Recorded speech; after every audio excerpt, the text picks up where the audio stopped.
important details follow.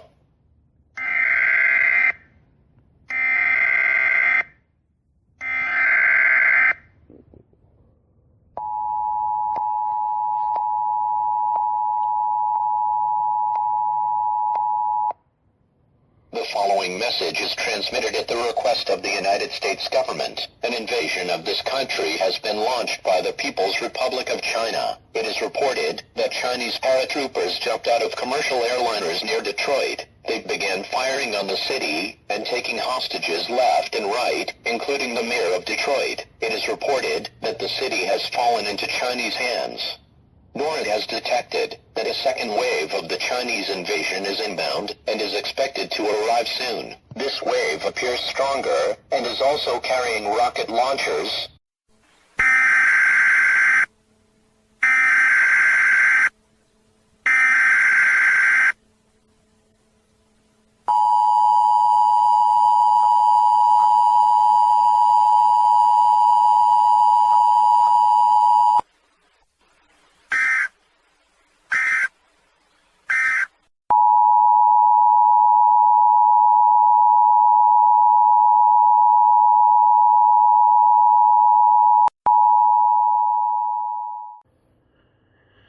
I had dozed off on night watch and was woken by the first emergency broadcast that had been transmitted in weeks. I had heard from the government contract workers that there were half a dozen other hostile countries besides Russia invading our country while we were at our weakest. I radioed Joe, who was manning watch on his street, and relayed the information about the Chinese taking control of Detroit and a second wave approaching on commercial airliners. The small bit of hope I had, hours earlier, was now once again diminishing quickly. I was exhausted, both physically and mentally. How much longer could we maintain base here, at home with Russian forces on the ground, now just 10 short miles away? We now had Chinese paratroopers aiding their ally, a group of thugs blocks away killing and raping families and women. It was all too much to take in. I just wanted sleep, but couldn't chance abandoning post right now and it costing me my family's safety. I patrolled the front yard and Bear patrolled the backyard. Alicia was adjusting as good as could be expected after losing her family in such a horrible and devastating manner.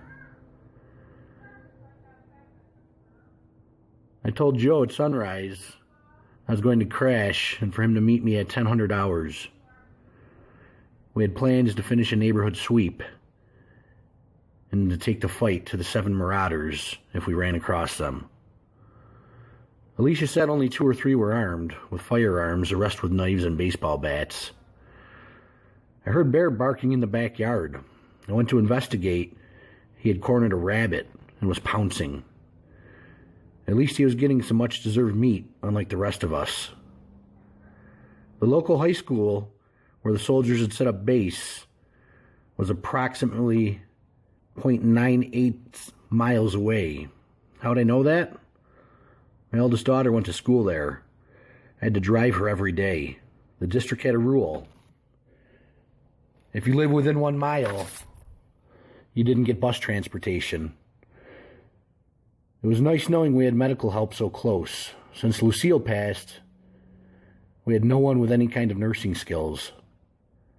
By 5 a.m., my wife was already awake. Her and the kids would often be sleeping by 8 p.m. at night. She started each morning the same, boiling water on the grill for her morning coffee. She was never an animal person, but was warming quickly to having Bear around.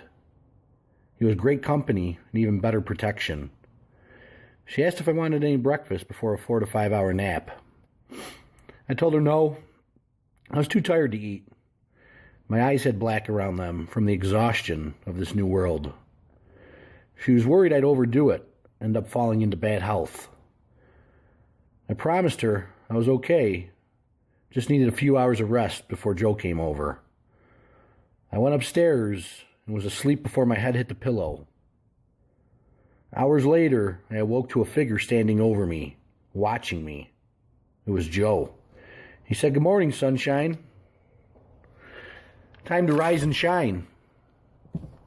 "Morning, Joe," I replied. He said, "It's 10:05 and you're late." It was the ex-Army and him talking. I geared up, bypassing the morning wash from the pool water. Joe had body armor on and was armed with his AR-15 and a sidearm. I didn't have any body armor, just my camo chest rig, loaded up with 6 30-round magazines and the 2 grenades. My wife was even more uneasy for me to leave than any time before. I promised her I'd be fine.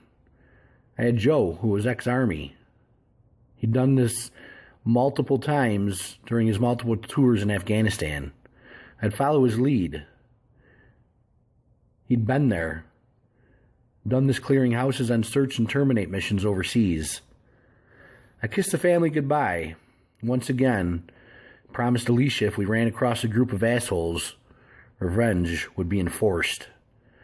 I suggested to Joe we head east, work his street, and make our way towards Alicia's house, where the group was last seen days ago.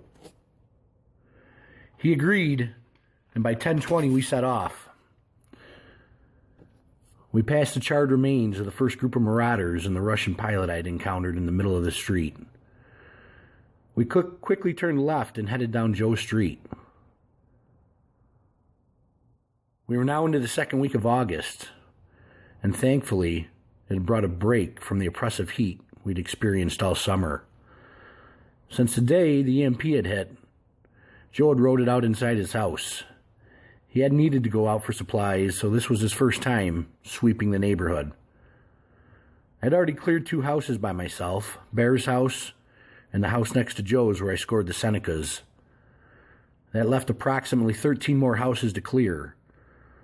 Water and food were always a priority, but my biggest hope was for some transportation. I'd feel a lot better about bugging out if we weren't on foot. We approached the first house directly next to Joe's. He said he hadn't seen anyone come and go in the 3+ weeks since Armageddon started. The house was fully intact. No signs of looting. Joe knocked on the front door while I covered the back. No answer. Joe knocked again. Again, no answer. We decided to enter. Crowbar in my hand, I popped the front door and was hit by the smell of death. There in the living room was the expired, decomposing body of an older man in a recliner. No obvious signs of foul play or suicide. There was a newspaper in his lap dated July 19th. My guess was he had a pacemaker that ceased to work the moment the EMP detonated.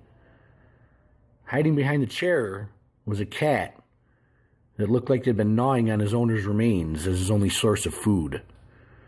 Just an absolutely horrifying image.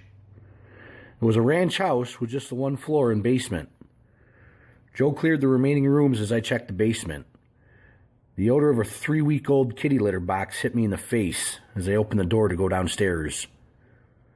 To my amazement, he had a food pantry down there. Sauces, pasta, canned fruit and vegetables, 5 cases of water stocked up. Joe hollered down the upstairs was all clear. I told him what I found down here, a decent-sized score. I offered to split it with him, but he insisted I take it. He said I had 4 other mouths to feed, plus a dog. I couldn't argue with that. We hauled the goods upstairs, and for the time being, took them next door and left them at Joe's house. One last place to check, the garage.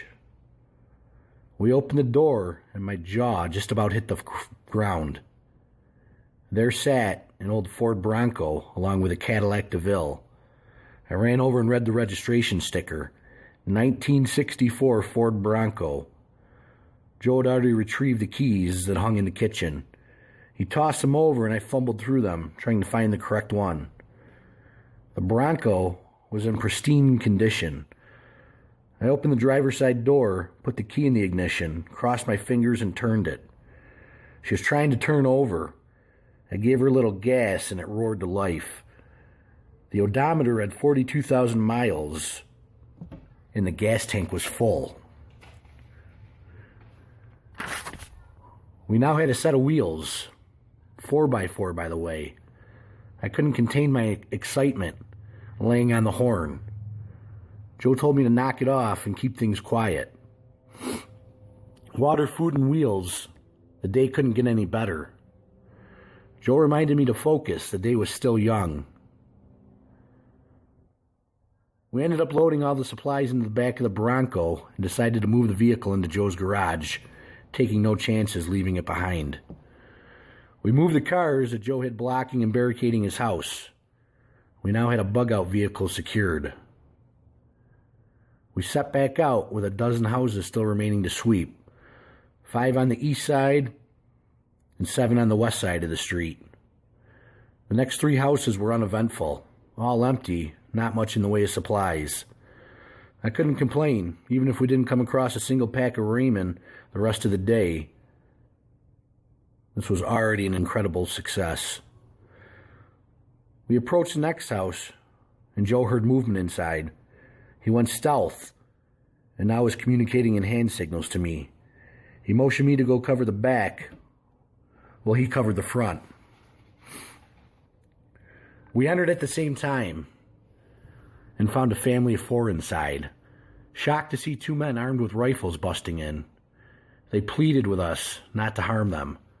Joe, taking no chances, commanded each to the floor on their knees with their arms in the air.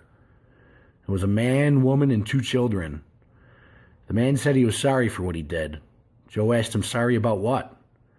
He said he had to do it. We told them, "We're not here to harm you. We're sweeping the neighborhood for supplies, friendlies, and enemies." The man said they encountered a group of men the next neighborhood over to the east. I told Joe that's Alicia's neighborhood. That's got to be them. The father told us they'd been riding things out in their house since the grid went down. He went outside to use a bathroom when he noticed a group looting houses, spray painting them with the words, "Marauders not far."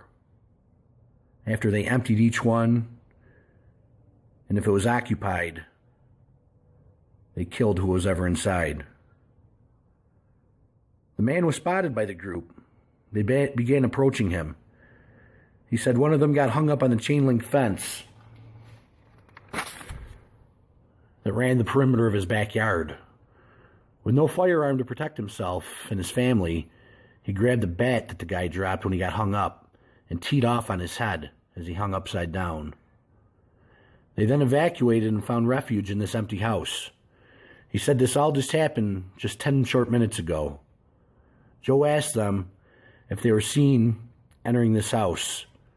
The man answered he didn't know. Adrenaline was taking over. I was ready to charge out and seek revenge for Alicia's family. A voice then called out, "First we're going to burn you out. Then we're all going to have our way with your lady as we make you and the kids watch. Then we'll kill her. Then we'll kill the kids. And finally, we'll cave your head in like you did to our man Simon." I looked at Joe. He looked back at me. It was now go time. That's when the first Molotov cocktail exploded onto the roof of the house. They were burning us out.